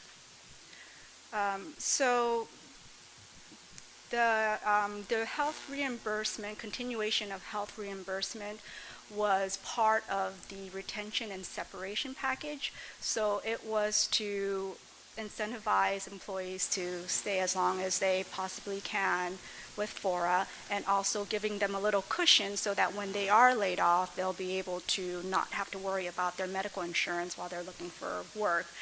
In terms of liability for the agency, that was the main reason why we put forth the separation and retention package. So this portion is just trying to figure out how to administer it.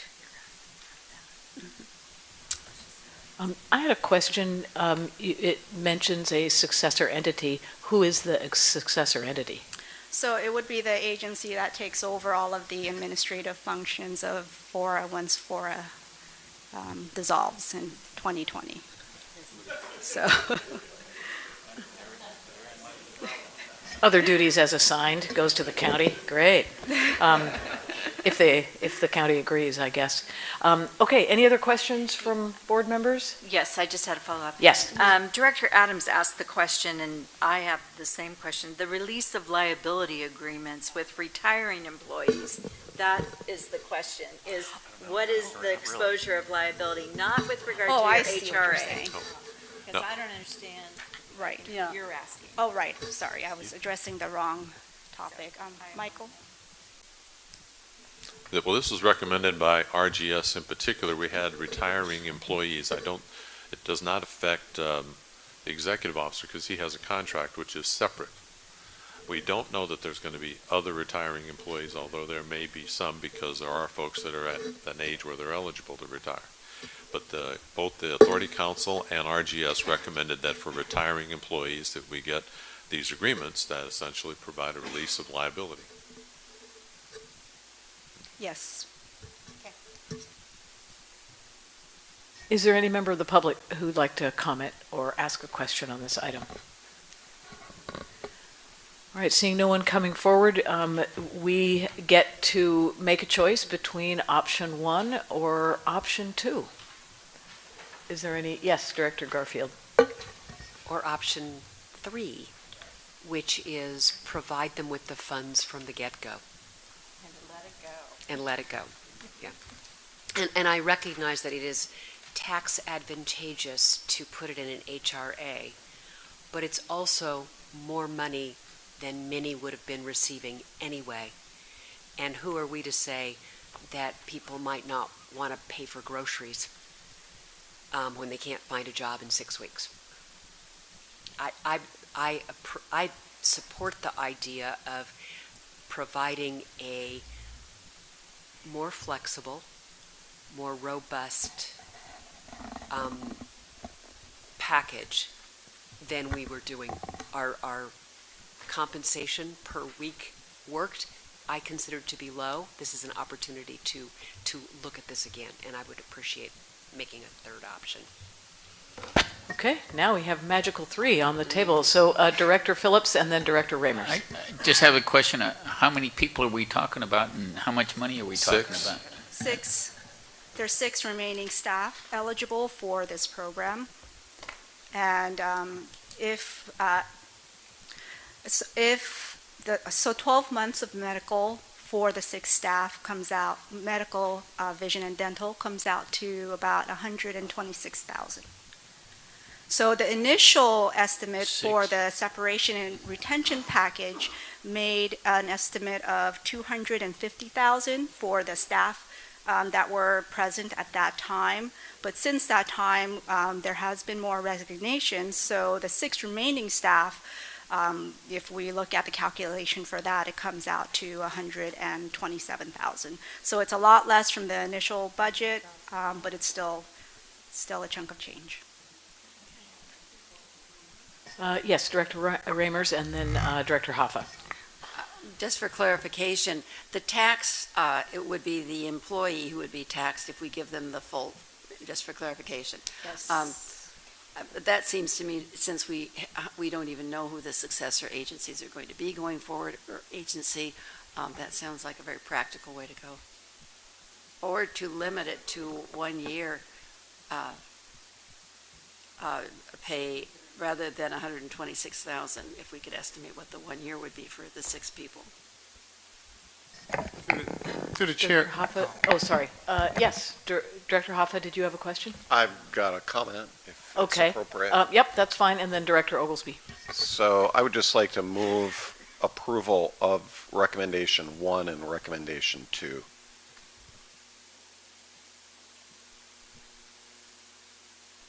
I'd like to make a motion that I would like to make a motion that we approve recommendation 1 and 2 from the staff report. Basically, authorizing the executive officer to execute liability release terms for retiring staff. We have to do both. They're 2 separate things. I'm not saying both options. I'm saying the first one has to do with the liability release terms for retiring, and then the second one is option 1, which is the health, yes, HRA. Okay, there's a motion on the floor to do as he said. Does anyone to do the Medicare liability release and to go with option 1? Second. Okay, there's a second to that. We can continue discussion. Thank you. Director Oglesby, I think you were next. You know, I think it's easy to just say, well, it's a lot of money. Okay, it's a lot of money. But that's the cost of doing this business. And we need to just start doing the business, which is winding this thing down and paying some of the costs for these employees, and particularly if they don't get another job with health care. That's what I'm talking about. It's not, they won't be able to do both. So we're asking them to have faith with us, to continue on with us in this organization. And then, the option is, well, we don't do this because it costs too much. And then on the first bus that goes by, we already had a couple people hop on. So we're whittling down every day, and we're getting to the point where we're not going to be able to do some of the things you guys want to get done because we don't have employees. So it's a lot of money. But I think it's just the cost of what we need to do. Thank you. I have a question. I want to make sure I understand. The health reimbursement account would be pre-funded with what we anticipate could be 12 months of premium.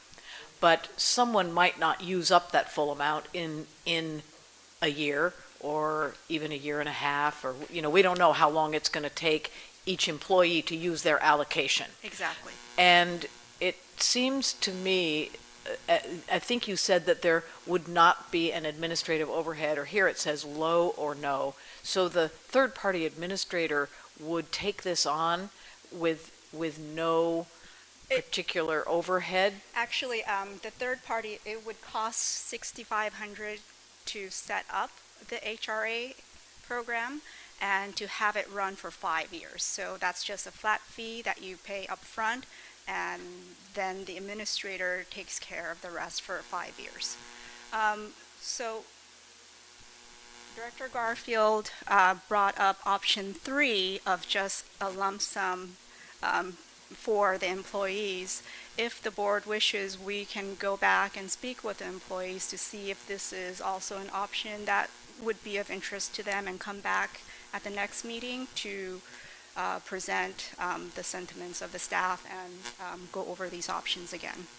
So I'd like to make a substitute motion that we authorize the executive director to execute the liability release terms for retiring staff upon authority council recommendation and approval to include recent retirees, and that we continue the health component of our severance package for further inquiry and actually having feedback from the number of staff that will be utilizing this, and actually what the costs are in dollars. Okay. Not just 10%, but what's the Right. cost? With obviously the third option, and if there's a fourth option or a fifth option, please bring that back. Thank you. We're looking for the most equitable. Yes. And from a viewpoint that I am advocating for, is the least costly, the least overhead, long-term look somebody needs to keep track of in the future. Yes, and it is challenging because everyone has different needs, and there's so many variables to this. Mm-hmm. Great. So we have a substitute motion. Is there a second to that motion? Second. Okay, there is a second. We can continue discussing. What was it again? What was the motion? The motion was to go with the Medicare liability release and to continue to look at the health option, or maybe just a severance option for the remaining employees. And bring it back. Okay, we have a motion and a second. Yes, Director Adams. I do have another question. Just looking at that term that says to include recent retirees, were the recent retirees included in the number 6 that you provided? When we were talking about how many people They are would we not, talking about?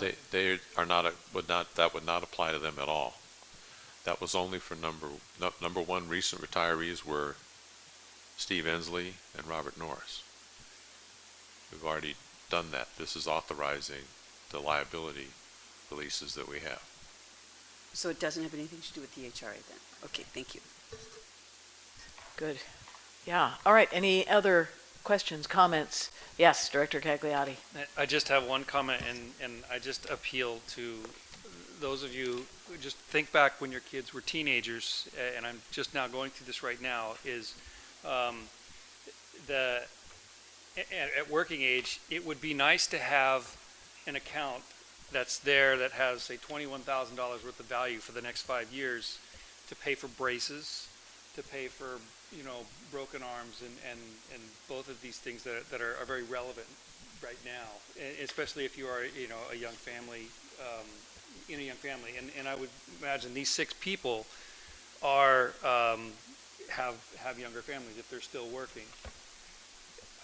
If we gave them $21,000, they might have $11,000 of cash that's good for right now, but After tax. yeah, again, after tax, I personally feel, again, and I don't know how we're going to make this, if we're going to poll these 6 people and ask them what they want, but again, I would just say that if you have a young family, having $21,000 worth of health care for the next 5 years, just an extra money on top would be a benefit. That's it. Thank you. Director Oglesby? Just so my understanding so you're supporting the original one, which is the account where they get the full value of the 21. And I think as public funds, we need to consider that a little bit more instead of just giving away cash and being done with it. I didn't think about that part, which is, and I know the burden for the county, but if we're going to really talk about public funds, then, we need to maximize $21,000. So that gives me something to think about. Thank you. Good. Any other comments? Thank you. We have a motion on the floor. Do people need to be reminded as to what it is? Okay, no. All right. All those in favor of the motion, please say. This is a substitute motion. Yeah, so this is basically continue studying the health separation question, and let's go ahead with the liability releases. All those in favor of the motion, please say aye. Aye. Any opposed? Okay. 1, 2, 3. Okay. 4. Thank you. 4. All right, so that motion passes. Thank you. Has to come back for a second vote, which in effect is the same thing as what the motion did. Right. Good. So we now come to general public comment. Is there any member of the public who would like to comment on any items not on today's agenda?